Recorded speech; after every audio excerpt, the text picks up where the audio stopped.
All right, what's going on, guys? This is Rob, and Scarlet Witch fighting Wolverine in the MCU. All right, here's a crazy thing. So there was a tweet that came out a little while ago, and it was basically this idea that Wanda was going to face off against somebody from the X-Men universe, in Doctor Strange 2, right? Making her way through the multiverse, and then ultimately facing off against one of those guys. Now, initially, this tweet was taken as for a grain of salt, right? People were just kind of like, oh, yeah, it's whatever, random tweet from a random person. And then Daniel Rickman responded, right? Those guys who don't know what that is, Daniel Rickman, he's like a movie insider, right? When this guy comes out and says, hey guys, like you should know this is probably gonna happen, it means it's gonna happen, right? Like this guy just knows people who knows people who knows people. And that's what happens whenever you work in the film industry in Hollywood, right? You do that long enough, you make contacts, you get to know people. They give you information, you give them information, different things like that. It's a kind of give and take, right?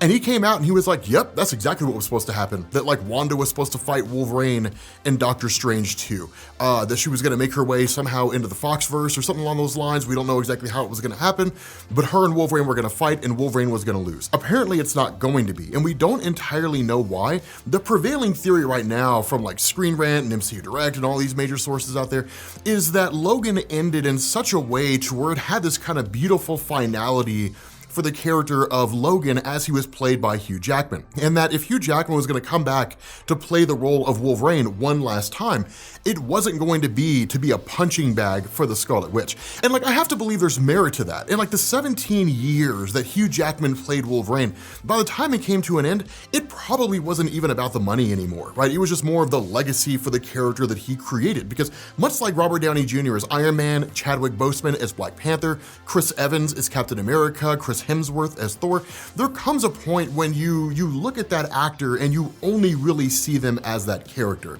And I have to imagine doing that for 17 years, for almost 20 years. I mean, Hugh Jackman played Wolverine for as long as Chris Claremont wrote the X-Men in Marvel Comics. That's insane, right? And when you look at that, it's kind of like, I'm this guy, right? I mean, not really, right? I doubt Hugh Jackman was running around popping, pretending to pop claws, although it'd be amazing if he was. But there comes a point when you're like, people see me as this character. And so if I come back, there has to be some measure of significance to it. And it can't be a punching bag thing, because in all honesty, I feel like we would reject that. I feel like we would be mad if Hugh Jackman came back to play Wolverine. We only see him once and he gets beat up by the Scarlet Witch. I think people would be kind of pissed, right? I think people would be pretty annoyed. I know I would. Right? So it makes sense, and I can really support the idea that Hugh Jackman doesn't want to come back just to get beat up, right? Which really begs the question, would there have been more for his character? I mean, it's not like a test bed thing. It's not like they don't know, right? Like, if Hugh Jackman comes back and plays Wolverine, I wonder if fans of the MCU would be interested in that. No one's asking that question, right? And if they are, they're an idiot. We would love to see Wolverine. Like, we would love to see Hugh Jackman as Wolverine in the MCU. No one's doubting the excitement about that. So one, it leads me to believe if that happened, it'd be a one-off. I mean, we don't know why the deal fell through. We just simply know that it did. And one of the things we mentioned in a previous video, I think it was an episode of the Rumor Roundup or one of those, was that Hugh Jackman has been asked multiple times, are you gonna come back and play Wolverine? And in previous issues or previous interviews, it's been, no, I'm done with the character. More recently, it's been, I haven't heard from Feige in them. So it's one of those things where he's even gone and said, like, I would love to have come back and played Wolverine had they gotten the Fox properties earlier. But even now, it's one of these things where it's like, I mean, I would play him. It just seems to be one of these kind of deals where it's like, I'll play Wolverine. I just don't want to be a guy who gets beat up in 15 minutes and that's the last you see of my character, right? Wolverine's beyond being a punching bag at this point. So in light of that, assuming it doesn't actually happen, here's our picks for who Wanda's gonna face off against in Doctor Strange 2 Multiverse of Madness. And I think that these particular responses are gonna blow your mind. So first things first, let's start with the least powerful of these guys, Magneto. Now, I know a lot of you guys are kind of like the least powerful. Yes, the least powerful, but the most significant, right? So Magneto, as a lot of you guys know, even if only by just cursory glances and surface exploration on the internet, Magneto as Scarlet Witch's father has been a very tumultuous on again, off again kind of thing in Marvel Comics. In the old school Vision and Scarlet Witch story, Marvel basically explored that idea because it had kind of been solidified even in earlier stories. The first time that you saw Scarlet Witch and Quicksilver on the Brotherhood Brotherhood of Evil Mutants, which was Magneto's antithesis to the X-Men, like an evil mutant team, basically. When you look at like the Avengers, when Wanda and Quicksilver joined the Avengers team, that it was one of these things where it was like Magneto's their dad. And so that was largely explored in the original 4-issue miniseries, Vision and Scarlet Witch.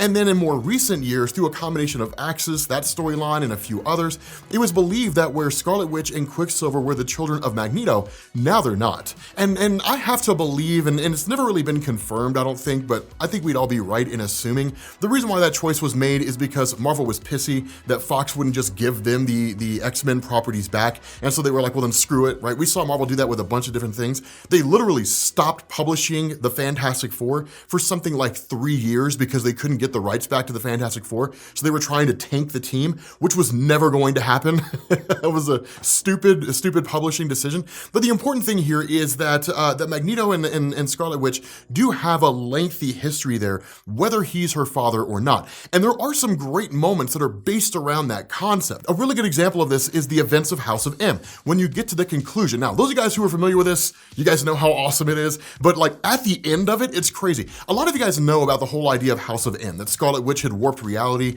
given everybody a universe that basically fulfilled their subconscious desires.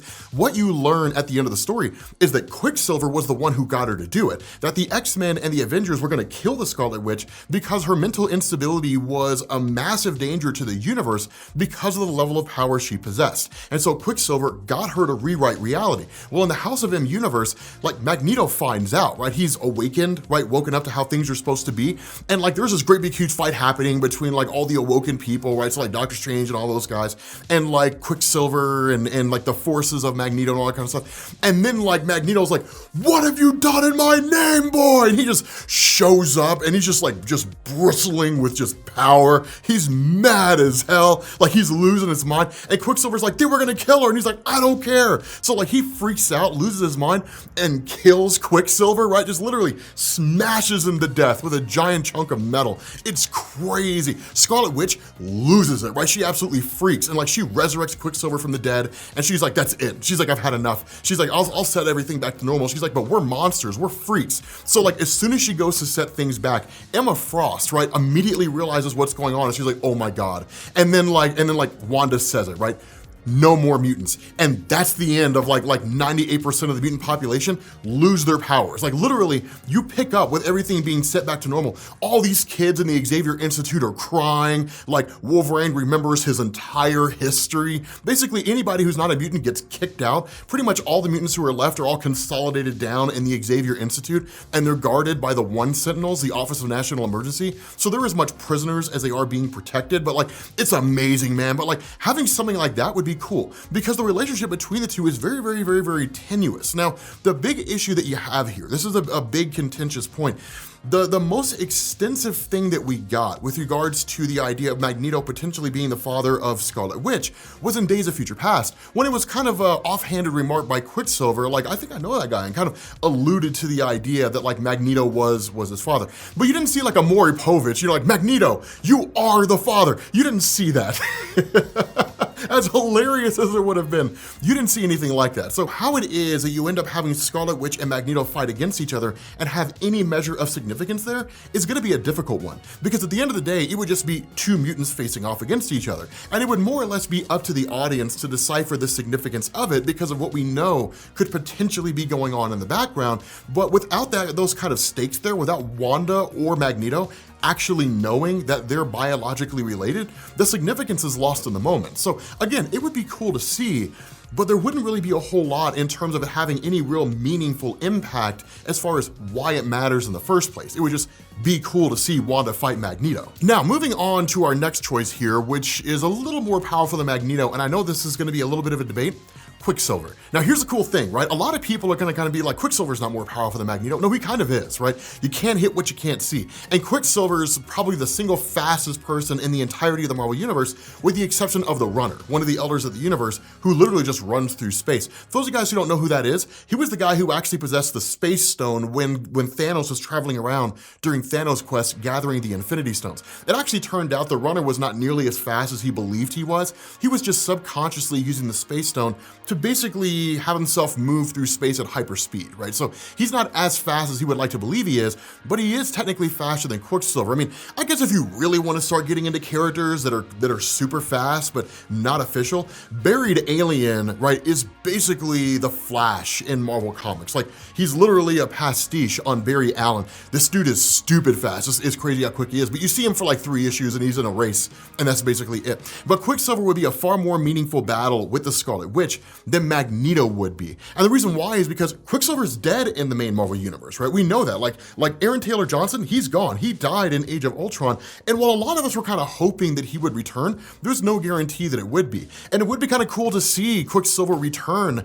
with Wanda having to face off against him and then recognizing who he is, right? Somebody calls him Quicksilver. And then for her, it's like a personal vendetta. You're not Quicksilver. You can't use that name, right? That was my brother's name. And for her, it seems like a sign of disrespect. The whole while, Quicksilver's like, I don't know who you're talking about, right? I never met you. I don't know you. And Wanda just starts attacking him. Again, the motivation though is kind of flimsy, but it'd be very easy to build on that by just kind of focusing on Wanda's mental state, right? That given the power of her influence or the influence of the Darkhold on her, given everything she's been through, how the entirety of WandaVision was designed to basically be her going through the grieving process, but she didn't quite complete it because now she's on the hunt for her kids and different things like that. It'd be very cool to kind of mess with that kind of mental psyche. The biggest issue you have with that is literally the whole of WandaVision was about that. And I feel like we as the audience would kind of look at that and say, really, mental health again? That's what we're doing again? I mean, we get that it's a big issue and it needs more attention, but like, give us something else, man. I feel like that's something that we as the audience would kind of look at, right? And so kind of doing the same gag twice doesn't necessarily work, at least when it's that on the nose, right? Marvel does do the same gag twice when it comes to the MCU. I mean, that's what the entire whole 10 years were based on. But in all honesty, I think it'd be a pretty significant thing. But as cool as the fight with Quicksilver would be, honestly, I think the potential, and because of the power that Wanda has, they wouldn't have her face off against ground level characters like that unless there was a kind of primal motivation, a personal reason why it's happening. If what Marvel wanted to show us in Doctor Strange 2 was just the raw power of the Scarlet Witch, Galactus is the person to have her face off against, or at least one of them, right? That's my next choice here, Galactus, right? One, we've been screaming for Galactus for a long time. We've been wanting to see him for a long time. Now, granted, introducing Galactus in the MCU as a punching bag for Scarlet Witch, while it may on the surface seem like it's something that we would reject, the reality is it would show us just how powerful Wanda is, especially when it comes to something like the power that Galactus has. Now, the biggest issue you have here is that the audience fully understanding the kind of power that Wanda's facing off against requires more than Galactus just in the middle of consuming a world, Wanda runs up on him and then a great big huge fight breaks out. Plus, what's the motivation there? What's the purpose behind Wanda fighting Galactus in the first place? I mean, Wanda's on the hunt for her kids. Why would she care if a great big huge 2,000 foot tall guy in a purple suit is destroying a world in a universe somewhere, right? I mean, that's not really gonna be relevant to her, right? It's like us going on a road trip and stopping because we saw like a lion eating a gazelle and trying to save the gazelle from the lion. We wouldn't care. We'd be like, damn, that's crazy. And then we just keep on going, right? That's all that we would really do. So there really isn't a huge motivation there. And Galactus is not really a multiversal character, so it's not as though Galactus would leave his universe, enter into the multiverse, stumble upon Wanda and realize, you've got an insane amount of power, I'm gonna consume your energy and then attack her, and that's how the fight breaks off. It doesn't really happen that way in Marvel Comics. I mean, Galactus can consume the energy of people, and a really good example of that goes into really the final person that I wanna talk about here, the Phoenix. Now, there was a point in Marvel Comics when you had Rachel Summers, who was actually really the daughter of Jean Grey and Cyclops from an alternate reality called Days of Future Past, who ended up coming to the main Marvel universe in the present timeline and then became a host for the Phoenix Force. And there's a point where she and Galactus get into a fight, and Galactus actually starts siphoning off all the energy of the Phoenix and feeding himself and amping his power up. So Galactus can consume the power of individual beings if they're powerful enough for him to care about, right? Somebody like Thanos, that's not really gonna draw any attention from Galactus on that score. They have fought, and it was cool when Thanos overpowered Galactus. That was kind of nuts. Granted, Galactus was exceedingly weak, but still, it's a nice little notch to have under your belt. Like, I beat Galactus, well, wasn't he kind of weak? Man, don't worry about that. I beat him. That's the important thing. It's a nice little notch to have under your belt. But the Phoenix is a very, very, very powerful being out there. Now, granted, Fox has never done anything good with the Phoenix. They've, if anything, just ruined the Phoenix as a concept in movie form. The Phoenix Force is incredible. It's amazing, right? Because even the Phoenix in and of itself is very, very intriguing. For those of you guys who don't know what this means, the Phoenix represents the sum total of all life that has ever, currently does, and will ever exist in the entire Omniverse, which includes a collection of multiverses, even though you only ever really see the Phoenix as is confined to Marvel Comics. And then at the same time, the Phoenix, because it's so astronomically powerful, there's only one Phoenix Force across the entirety of the multiverse. The different people that you see embodying the power of the Phoenix are basically just kind of like harbingers, facsimiles of that version of the Phoenix in that particular universe. When a person's able to imbue what's called the full totality of the Phoenix, they're referred to as the White Phoenix of the Crown. A person who can basically embody the whole of the Phoenix Force's power, and then they basically just hang out in the white hot room all day and they fix what's broken. Marvel never explains that, right? It's just some weird thing. It's just like, well, what does a Phoenix do? They fix what's broken.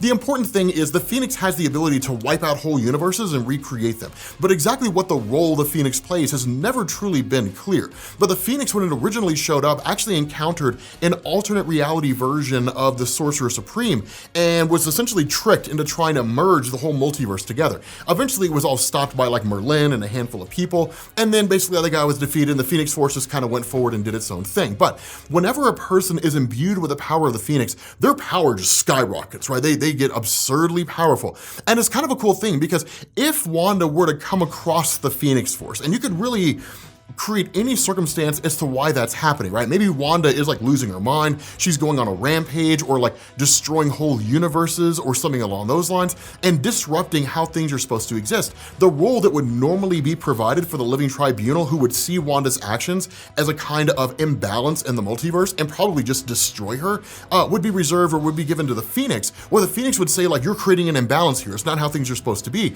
Or Wanda would just come across an alternate reality version of Jean Grey that has the power of the Phoenix, and because Jean doesn't recognize her, she's like, you're not supposed to be here. And then like a fight breaks out. Right now, if a fight were to happen between Wanda and like Jean Grey or any character out there as the White Phoenix of the Crown, that's a toss-up, man. There's no guarantee who would win, right? It's that level of power, right? Two multiversal beings fighting off against each other. There's no real guarantee who would win. And in fact, I would even go as far as to argue, if they were really fighting to 100% of their full potential, they would destroy the multiverse. Just this insane level of power that's going on out there would be absolutely absurd. But it'd be cool to see Wanda fight the Phoenix, right? Just because it'd be a huge level of power. Again, the big issue that you have with this is the same issue you have with everything else. The Marvel Cinematic Universe largely just kind of goes into concepts assuming nobody knows anything about them, which is a smart move because you kind of get an explanation and all that kind of stuff. And I have a hard time believing that Marvel Studios is going to introduce the Phoenix into Doctor Strange 2, give us an explanation of her character, which borderlines on metatextual, and then have Wanda fight her, and then it all makes sense, right? If I'm being honest with you guys, as much as I love these choices for who Wanda would fight, it's going to be somebody simple. It's going to be something like Silver Surfer, or it'll likely be Magneto, or something along those lines, where Marvel Studios can largely just kind of go on existing knowledge, even if that knowledge is not necessarily true anymore because of the fact that the Fox properties may not necessarily exist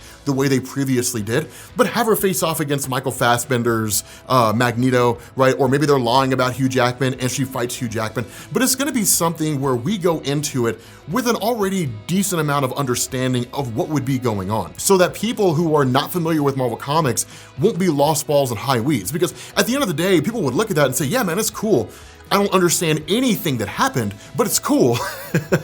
You know, Marvel Studios wants to make sure that people who go in and watch their movies walk out of the movies, or at least are able to enjoy the movies, having an understanding of what's happening. Now, my job on Comics Explained and here is to make sure that if there is anything you're confused about, that I can clear it all up for you. But by and large, Marvel Studios like to take care of a lot of that stuff in-house with the writing of their characters, things like that. So I love these picks, I love these choices, and I'm curious to see what yours are. But at the end of the day, if we're being honest with ourselves, having Wanda face off against somebody from the Fox properties, most likely somebody with regards to the X-Men, it would be somebody like Professor X, Magneto, possibly Silver Surfer, because we're familiar with him. People kind of understand the value, or at least the power that he has, the role he plays. I doubt it would be somebody like Galactus. It certainly almost would never be somebody like the Phoenix, but they're choices, right? They're picks that I have that I think would be amazing. So let me know what you guys think in the comments section. Who would your #1 pick be for who Wanda would face off against from the Fox properties, from like the X-Men or the Fantastic Four, the movies that were previously made by Fox?